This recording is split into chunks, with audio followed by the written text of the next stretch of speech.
یہ ہیں صوبیدار شیر علی خاندان خوشوقت علاقہ یاسین کا ایک جریب سپوت، جنگ آزادی 1947 کا ایک روشن ستارہ، یادوں کا پٹارا جو کھولا تو قوس قضا کے رنگ اچھال دیے.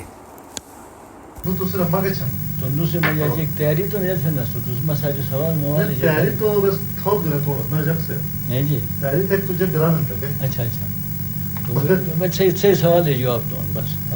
میں اصلی سوال نہیں نا مکی بڑن جاول ہاں شنا اردو تھوں جیک تھم شنا تھے شنا کی طرف شنا کی اور ٹھٹ شنا مجا تھا شنا کی نٹی میں سے شنا لکھیں لفظ شنا نو شگ شنا تو شیر لفظ نو شنا ایسے کہ شنا تھا لیکن بیا لفظ نشتے بس اسے نکی مرا نون نا اکثر بستر انا انوار سے بیٹا فلم تھونس شگے صرف ایش تھونس کی 47 مجا سس کھیت ہے گٹی بلت کوکو اصلت سے شرور جگ بے خیال آئل کی یہ چھپر کوس مر جتر پاکستان بوکا واجی تھی تو ایسے ہی فتو کوکو سس کھیت تھے جگ تھے سے ان سکی معلوم ہے جواب آئی تو ایسے ہی فتو بس اس کھیت ہے ایسے ابلی جامع پہنایا تھے ایک تو عناصر کا مگرہ اور ایسے فتور سو مٹھو جگہ میں جا جگ تھے کوکو دی شتو گیا اور جگ تھے بس انا آیا کسر کافی رانا بھی کی بات میں تو بس موی شروع تھا بس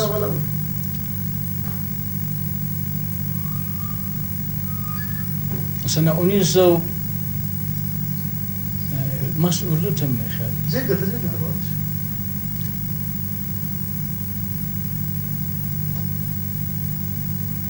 سن 1947 میں جا سردار صاحب تو کو رینک میں جا سو تو میں پاکستان صاحب جناب میں اس میں سنہ 1947 میں صوبیدار رینک میں تھا.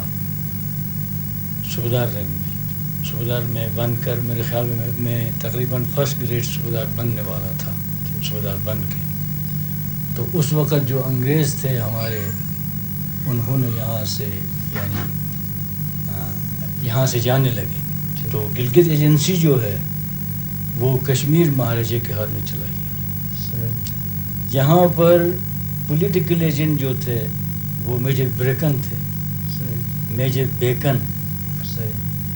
میجر بیکن کی جگہ میں گانسارا سنگھ بریگیڈیئر آیا یہاں تو وہ یہاں پر یعنی اس نے کہا کہ اس کو یعنی اس وقت کے لوگ کہتے تھے کہ یہ گانسارا سنگھ جو ہے گورنر ہے، گورنر گانسارا سنگھ. تو ہم اب اپنے جگہوں میں تھے گلگت میں، ہم 5 صوبیدار تھے، 5 جمعدار تھے، ایک صوبیدار میجر تھا تو ایک ایڈجوٹنٹ جمعدار تھا. کل 12 نفری ہم تھے، 12 آفیسرز. معاف کریے صوبیدار میجر کون؟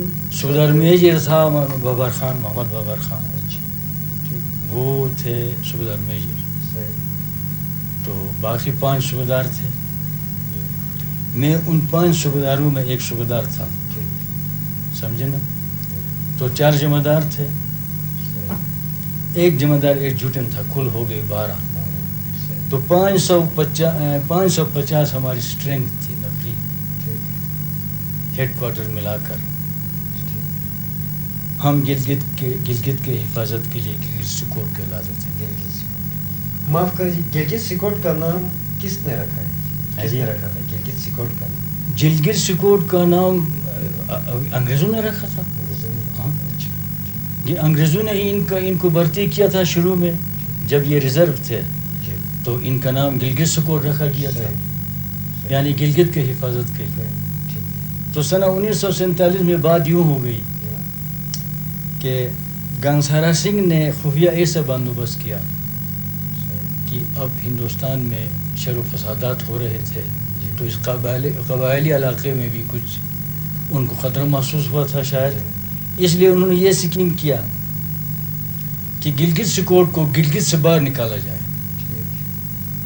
تاکہ یہاں پر اسٹیٹ کا فوج آ جائے، کشمیر مہاراجے کا فوج. وہ اس فوج کو اب نہ سمجھتا تھا اور سکوٹ کو اب نہ نہیں سمجھتا تھا. سکوٹ سے وہ یعنی خطرہ محسوس کرتا تھا تو اس سے یعنی اسٹیٹ کے فوج کو امن سمجھتے تھے. انہوں نے بونجی میں اپنے اچھے خاص آدمی کو چن کے لایا تھا مہاراجے کی. ان کو گلگت میں مونڈ کر کے سکوٹ کو باہر نکالنا چاہتے تھے. یہ بات لیک ہو گئی. یہ بات لیک ہو کر ہمارے سکوٹوں کو یہ معلوم ہو گیا. ہمیں معلوم ہو گیا کہ ہمیں گلگت سے باہر یعنی نکالا جا رہا ہے. تو سکوٹو نے اور افسروں نے اس پر یعنی بڑا غور کیا. غور کرنے کے بعد آخر میں سب نے آپس میں اس بات پر متفق ہو گئے اور کہا کہ ہم گلگت سکوٹ جو ہیں گلگت کے حفاظت کے لیے بھرتی ہو چکے ہیں اور گلگت کے ہم فوج ہیں. ہمیں جب باہر نکالا جاتا ہے تو ہم باہر نہیں جائیں گے. ہماری حفاظت کا کام ہماری ذمہ داری جو گلگت ہے. اگر کوئی ہمیں باہر نکالنے والا کوئی آ جائے, ہمیں کہے کوئی کہ آپ لوگ باہر جاؤ, تو ہمارا کام یہ ہوگا کہ ہم باہر نہیں جائیں گے. ہم اس شخص سے متصادم ہوں گے جو ہمیں باہر بھیجے گا. اس لیے شکریہ. اس لیے ہم اس پر یعنی تمام سکوٹوں کا اتفاق ہو گیا. صحیح سمجھے نا. یہ بات نہیں ہے کہ اس وقت ہم سب یہاں پر تھے. مطلب آپ جونیئر کمیشنڈ آفیسرز تھے, ان کا اتفاق ہو گیا سب کا. تو جو موجودہ یہاں پر وہ تھے, یہاں پر جو موجود نفری تھی, ہر پلاٹون سے, ہر علاقے سے, وہ کوئی ٹریننگ کے بہانے سے, کوئی کسی بہانے سے, کوئی سگنلر, کوئی بگلر, کوئی اس قسم کا تقریباً ہر پلاٹون سے یہاں پر 20-30 نفری ہمیشہ ہوا کرتے تھے. کوئی چھٹی پارٹی, کوئی کچھ اس قسم کا. وہ سب یہاں جمع ہوئے. تو یہاں جو آفیسر تھے انہوں نے کہا کہ یہ بات ہے ہمیں باہر لے جا رہے ہیں, تو ہمیں اس بات کے لیے متفق ہو کر حلف اٹھانا چاہیے. یعنی کوئی آدمی اس میں آگے پیچھے نہیں کرے گا. ہم یہاں سے باہر نہیں نکلیں. اس بات پر یہاں پر صوبیدار میجر محمد بابر خان کے زیر قیادت یہاں پر قسم ہو گئی. قسم میں جو نفری یہاں پر موجود تھے, جو افسر یہاں موجود تھے, وہ اس قسم میں شامل رہے, چلے گئے. جو یہاں نہیں تھے تو وہ یہاں پر اٹھ کر نہیں آ سکتے تھے. مثلا میں گوبس میں تھا تو میں کس طرح آ جاتا, نہیں تھی. تو میرا پلاٹون حوالدار تھا یہاں پر, حوالدار فیض امان, جو آج کل ریٹائر صوبیدار ہیں. وہ میرا ہم قوم بھی ہے, تو وہ میرا یعنی اپنا آدمی بھی تھا. اس کے ساتھ کوئی میرے 20-30 اس قسم کے نفری یاسین کے یہاں پر تھے. وہ اس قسم میں شریک ہوئے. پھر مجھے پرائیویٹ چھٹیاں آ گئیں, اور مجھے چھٹی کے لوگ جو یہاں سے ڈیٹیل ہو کر آتے تھے میرے پاس, انہوں نے کہا یہ گلگت میں اس طرح سکیم ہو گیا ہے کہ یعنی ہم مہاراجے کے فوج کو جو بونجی میں ہیں ان کو ہم اس طرف نہیں چھوڑیں گے, ہمیں باہر لے جا رہے ہیں. اس پر اتفاق ہو گیا اور قسم کھایا گیا ہے. اس قسم میں یہاں پر نہیں تھا, میں قدس میں تھا. سمجھے نا آپ. تو یہاں پر انہوں نے قسم کھایا. قسم کھا کر اس بات میں تیاری ہو گئی کہ اگر ہمارے ساتھ ہمیں باہر جانے کے لیے حکم ملا تو پھر ہم کبھی بھی گلگت کو چھوڑیں گے نہیں, یہاں مریں گے. یہ چیز جو ہے گانسارا سنگھ کو معلوم ہو گیا کہ انہوں نے قسم کھایا ہے. اب وہ حیران رہ گیا ہکا بکا. نہ ان کو یہاں لا سکتا تھا, نہ ہمیں یہاں سے باہر نکال سکتا تھا. اب یعنی یہاں انقلاب کس طرح ہو جائے. ہمارے جو آفیسر تھے, ہمارے گلگت کے آفیسر جو تھے, وہ سکیمر نہیں تھے. ان میں اتنے بڑی دماغ نہیں تھی کہ وہ ایک ایسے پلان تیار کریں کہ ہم کس طرح حملہ کریں گے اور کس طرح ہمارا پاکستان. ہاں, وہ کوئی چیز نہیں تھا. ہم اس ششو پہ تھے. اچھا کہ تھا تو آن بات آئیٹ کم میں خراب نہیں بولنا ضروری کو مکہ.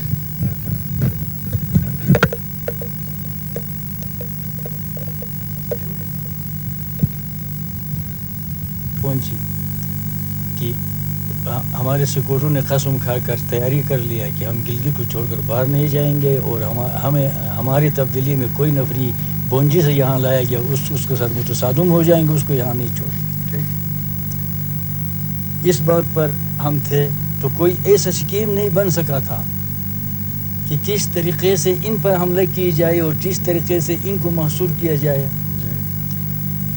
یہ ہم میں سے کسی کو کوئی نہیں کر سکا تھا. خدا کا شان تھا اس وقت انگریز جو تھا یہ وہ کیا نام میجر براؤن. میجر براؤن دیکھا تو یہاں پر لیٹ ہو یہاں آ گیا. میجر براؤن جب یہاں آیا انگریز تھا تو اس نے دیکھا کہ یہاں پر ایسی حالت ہے. سکوٹ مطالبہ کر رہے تھے کہ ہمارا تنخواہ کم ہے, ہمارے لیے راشن کم ہے, بہانہ ڈھونڈتے تھے ہمارے لیے ہے وہ ہے, ہمارے لیے وہ ہے. ان باتوں میں تو میجر براؤن جو تھا وہ آن کے کبھی وہ ایک دن میں چلاس پہنچتا تھا گھوڑے پر. وہ چلاس میں جب شرارت ہو جائے وہ اس طرح جاتا تھا کہ 2 گھوڑے وہ 2 دن آگے بھیجتا تھا, ایک کو تھلیچ میں ایک کو جلیپر میں. یہاں سے ایک گھوڑے پر سوار تھلیچ میں جا کے وہاں اتر کر دوسرے گھوڑے پر سوار, تیسرے میں جا کر جلیپر میں جا کر اس پر سوار شام کو چلاس. تو گانسارا سنگھ کو وہ بتاتے تھے کہ بھائی ایسے معاملہ ہے چلاس میں, میرا جانا بہت ضروری تھا لیکن میں اس طریقے سے وہاں چلا گیا. وہاں آتے تو وہاں چلاس میں ایجیٹیشن سکوٹوں کا, تو وہ ایجیٹیشن میں وہ کرتے کرتے دیکھا تو وہ کرتے کرتے اس کا طریقہ ہمیں یہ معلوم ہوا کہ یعنی وہ ہمارے سائڈ پر کام کر رہا ہے. سمجھے نا, یعنی ایک طرف سے وہ اس طرح یعنی کام کرتا ہے کہ یعنی وہ دوڑ کر چلاس پہنچتا ہے, دوسری طرف سے ایسا وہ کام کرتے تھے کہ شاید یعنی وہ یعنی ہمارے سکوٹوں کے لیے وہ لفٹ دیتے تھے کہ وہ اس طرح کریں. ہم اس کو تاڑ گئے. ان دنوں میں چلاس میں تھا. تو میں کنی جد گشت پر آیا ہوا تھا یہاں, تو میجر براؤن جو تھے کارگل نالے سے گشت پر آئے ہوئے تھے. تو میں کیپٹن میتھسن کے ساتھ آیا ہوا تھا وہاں کنی جد میں. کنی جد سے ہم کھڑے چلے گئے, ان کو اس طرح رخصت کیا اور ہم آگے گئے چلاس کے لیے گئے. تھل پن ایک جگہ ہے آپ جانتے ہیں, ہاں آخر میں تھل پن میں جا کر میجر براؤن نے مجھ سے پوچھا کہ صوبیدار صاحب میں جب یہاں سے چلا گیا میں چلاس اس میں تھا چترال میں تھا, میں چترال میں آپ کے چترالی لوگوں کے ساتھ بہت رہا ہوں, وہاں وہ بڑا ستار نواز ہیں اور بہت یعنی وہ گانا بجانا کے بڑے شوقین ہیں, تو میں چترالی زبان سیکھ گیا ہوں. چترالی زبان سیکھ گیا ہوں. میں نے کہا سیکھ گئے تو میرے ساتھ آپ چترالی کریں. تو 1-2 ٹوٹی پھوٹی چترالی وہ کرتے رہے, میں بھی ان کے ساتھ کرتے رہا. مجھ سے پوچھا آپ کے سکوٹ کا کیا تنخواہ ہے؟ میں نے کہا جناب ہمارا 13 روپیہ ہے. 13 روپیہ, چترال میں 60 روپیہ, وہاں پاکستان بن گیا. چترال میں 60 روپیہ, وہاں پاکستان. یہ باتیں کرتے ہوئے ہم آئے. مجھے اندازہ لگ گیا کہ یہ چاہتا ہے کہ یہ یعنی ہو جائے. ادھر سے ہم آ گئے چلاس میں.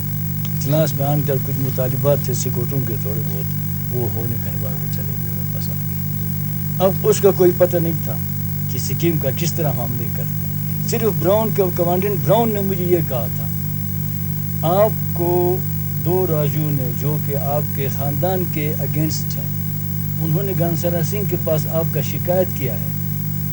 سمجھے نا, آپ کا شکایت کیا ہے کہ وہ چترال ہز ہائنس کے ساتھ مل کر وہ پاکستان بنا رہا ہے, اس لیے آپ کو نوکری سے ڈسچارج کرنے کے آرڈر اس سے گانسارا سنگھ سے میرے پاس پہنچ چکے تھے. تو میں نے گانسارا سنگھ کو ایک بات بتا کر آپ کو ڈسچارج نہیں کیا ہے.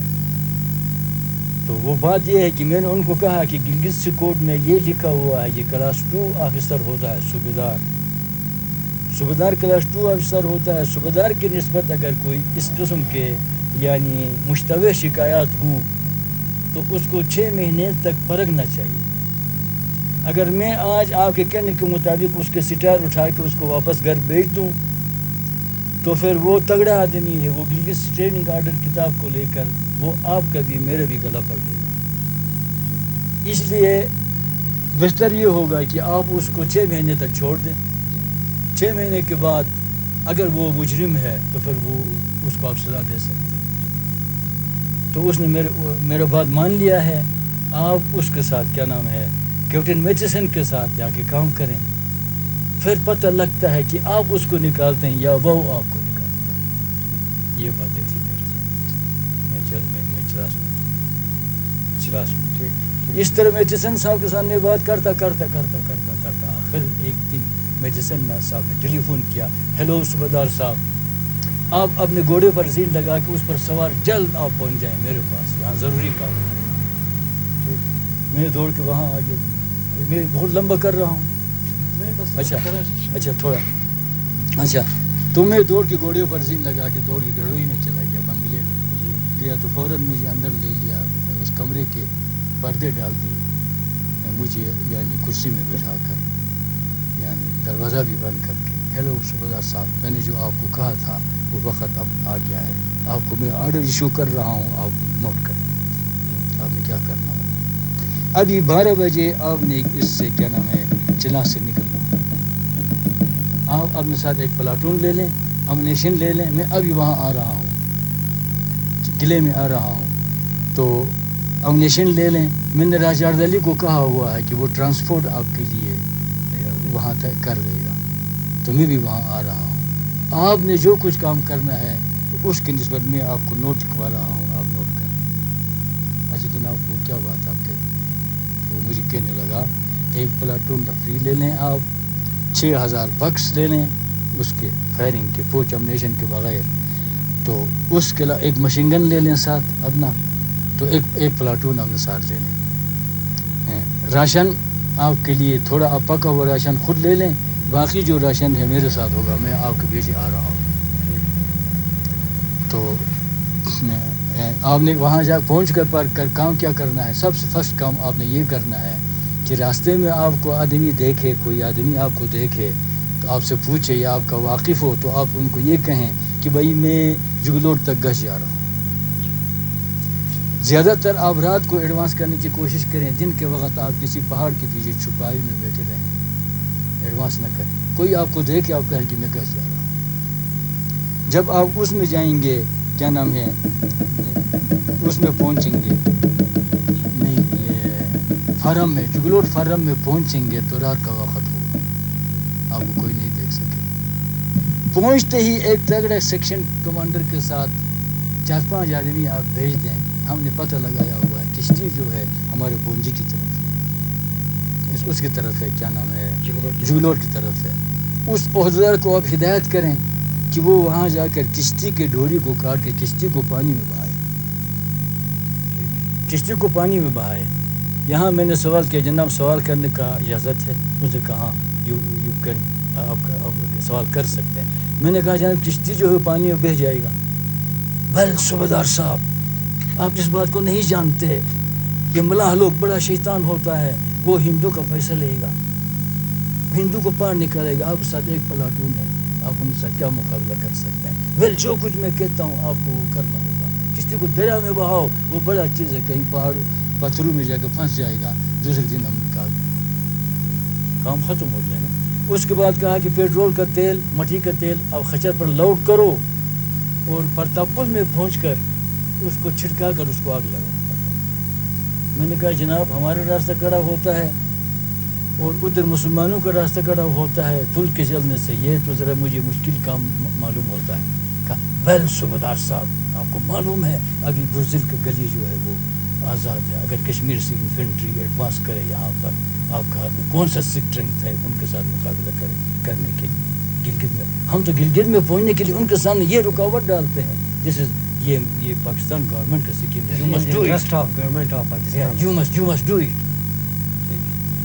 بس جی میں نے وہ خچروں پر وہ لوڈ کر کے اس کے کہنے کے مطابق میں آیا اور میں نے جگلوٹ میں آ کے جنگ کیا, نفریوں کو مارا, 24 آدمی وہاں تھے ان کو مارا, پل کو جلایا, کشتی کو پانی میں دیا, پاکستان بن گیا پورا.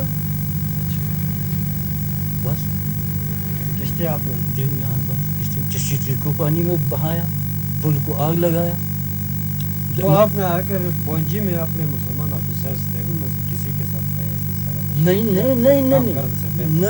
کسی کے ناتھنگ, بالکل نہیں. وہ تو ہمارے اگینسٹ کرنے کے بعد آپ وہاں سے کہاں گئے؟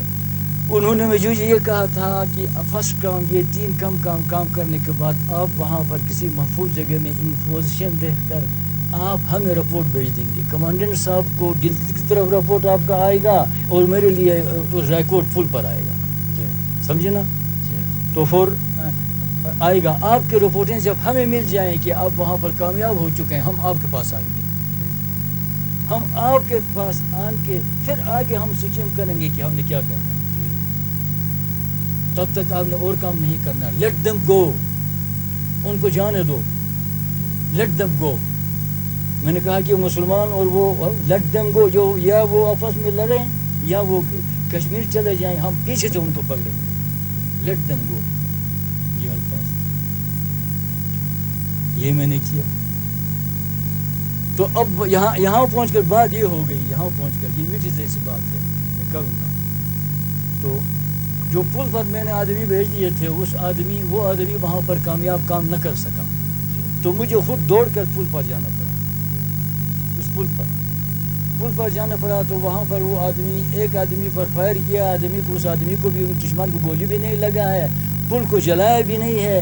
وہ میرے جو حوالدار تھا وہ وہاں پر در بدر بس بیٹھا ہوا ہے، اب نہ اس کا رائفل بھی گم ہو گیا، کہیں اس میں سو گیا ہے نا کدھر سے۔ ہاں، تو غفلت سے کوئی مسافر آیا سڑک سے آتے ہوئے، اس نے کنارے سے رائفل لے کر، وہ رائفل بھی لے کر چلے گئے۔ وہاں مجھے بڑی محنت سے کام کرنا پڑا، پھوٹ کو توڑنا پڑا، آگ لگانا پڑا وہاں کچھ بھی۔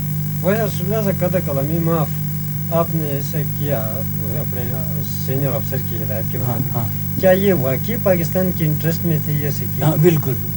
اگر خدا نہ خواستہ آپ ایسا نہ کرتے تو آپ کو کیا تکلیف ہوتی؟ کن کو؟ جو آپ نے کام کیا، کشتی جو آپ نے بہا دیا، پل کو آپ نے جلا دیا، اگر آپ ایسے نہ کرتے تو آپ کے مشن میں کیا رکاوٹیں پیش آ سکتی، جبکہ آپ کے مسلمان فوج پونجی میں بھی تھی؟ اس بارے میں آپ کا کیا؟ ہاں لیکن یہ فوج کا ایسا طریقہ ہے، دیکھیں نا جناب، دیکھیں نا، میں آپ کو عرض کروں گا، یہ آپ سن لیجئے، فوج میں یہ کوئی ایسا رول نہیں ہوتا ہے، سمجھنا، کہ اگینسٹ آپ کے مقابلے میں کوئی دشمن بار ہے جس پر آپ نے حملہ کرنا ہے، سمجھنا، وہ سب آپ کا دشمن ہے، وہاں آپ دوست پیدا نہیں کر سکتے، سمجھنا۔ ان کے ساتھ کوئی کسی قسم کا، ان کے ساتھ آپ کا کیا تعلق ہے، وہ آپ کا دشمن کا ساتھ تھا، سمجھنا، اس لیے میں نے ان کے ساتھ کوئی تعلق نہیں رکھا۔ انہوں نے کوشش کیا، لائٹ پر کوشش کیا میرے ساتھ لائٹ میں بات کرنے کے لیے، مسلمانوں نے بڑا، وہاں مجھے خط بھی مل گیا۔ محمد حسین ایک آدمی تھا جس کو میجر براؤن نے 60 روپے تنخواہ دے کر خفیہ بھرتی کیا ہوا تھا ڈاک رسانی کے لیے، محمد حسین اس کا نام تھا، جگلوٹ کا تھا، جو بعد میں شہید ہو گیا، اس کا لڑکا۔ سن لیجئے، وہ آدمی، ہاں، وہ تیرتے ہوئے تھے، تیر کر پتہ نہیں کس طریقے سے اس نے خط لایا، وہ خط لایا تو وہ خط میں، اس میں یہ لکھا ہوا تھا، خط میں یہ خط لکھا ہوا تھا کہ آپ کا اس جگہ میں رہنا خطرے میں ہے۔ یہ بونجی کے مسلمان پلٹن کے طرف سے خط تھا، یہ صوبیدار میجر محمد علی، نادر علی، اس قسم کے افسروں کے نام وہاں درج تھے۔ انہوں نے لکھا کہ آپ کا اس جگہ میں رہنا خطرے میں ہے، میں بلداس میں تھا، اب ہم آپ کے ساتھ کچھ نہیں کر سکتے، ان کی تعداد زیادہ ہونے کی وجہ سے ہم ان کے ساتھ ملے ہوئے ہیں، اور صبح ہم آپ کی طرف ایڈوانس کر رہے ہیں۔ آپ کے لیے ہم ایک آخری تجویز یہ دے رہے ہیں کہ آپ اگر ہمارے تجویز پر عمل کریں گے تو بہتر، اگر عمل نہ کریں گے تو بس ہم آپ کے ساتھ کچھ نہیں کر سکتے۔ تو ان کا تجویز یہ تھا کہ آپ اس پوزیشن کو چھوڑو اور آپ تھلیچے میں آؤ، تھلیچے میں آن کر اپنے لیے جالے کا بندوبست کرو، اور جالا پیدا کرنے کے بعد جالے سے آپ پار ہو جاؤ، پار ہو کر بونجی کی طرف ہو تو پھر دریا کے کنارے سے ایڈوانس کرتے ہوئے آپ آگے آ جائیں۔ ہماری مسلمان کمپنی کا وہ جو ہے ہیڈ کوارٹر جو ہے نیچے دریا کے کنارے پر بیرکو میں ہے، اوور کیم میں ہے، اور ہمارا پاس وارڈ آج جو ہے عباس ہے، مجھے اسی طرح یاد ہے خط، سمجھنا، ہمارا پاس وارڈ آباد ہے۔ اگر آپ ہمارے پاس آئے، آپ کی اسٹرینتھ اور ہماری اسٹرینتھ مل کر ان کے ساتھ گزارا ہو سکتا ہے، اگر آپ ہمارے ساتھ نہ آئے تو بس ہم کچھ نہیں کر سکتے، ہم آپ کی طرف بڑھ رہے ہیں۔ تو میں نے دیکھا وہ دشمن کا خط تھا، دشمن کے ایریا سے خط آیا ہوا تھا، اور دشمن کے کہنے پر میں کس طرح افسر تھا کہ میں وہاں پوسٹ کو چھوڑ کے وہاں جاؤں، جب تک کہ میرے کمانڈر نے مجھے حکم دیا تھا کہ آپ وہاں ان پوزیشن رہیں اور مجھے رپورٹ کریں. سمجھے نا, اس لیے میں نے اس خط پر کوئی توجہ نہیں دیا. وہ خط میرے ساتھ تھا بلداس کا, سمجھے, وہ خط میرے پاس تھا بلداس میں وہاں نہیں چلا گیا. تو اتنے میں کیا ہو گیا, یہ جو آپ کے ساتھ جو میتھن کا آپ نے جو جس کا نام لیا آپ نے میتھسن, ہاں, اس نے جو آپ کے ساتھ وعدہ کیا تھا کہ آپ کا راشن وغیرہ ہم پیچھے لے کر آ رہے ہیں, ہاں, کیا واقعی اس نے وہ لے کے آیا نا, لے کے آیا. اس نے بعد میں خط بھیج دیا مجھے, خط بھیج دیا. اس خط میں یہ لکھا ہوا تھا, دیکھیے یہ جو جھوٹ ہیں وہ سب اس طرح کلیئر ہو جاتے ہیں. میں آپ کو بات کروں گا, یہ بات آپ سن لیں بس صرف. اس نے مجھے خط لکھ کے لیوی کو دے دیا تھا, خط لے کے آ گیا. اس خط میں یہ تحریر تھا, اس خط میں یہ تحریر تھا کہ ڈیئر صوبیدار صاحب السلام علیکم, اسلام زندہ باد. سمجھے نا.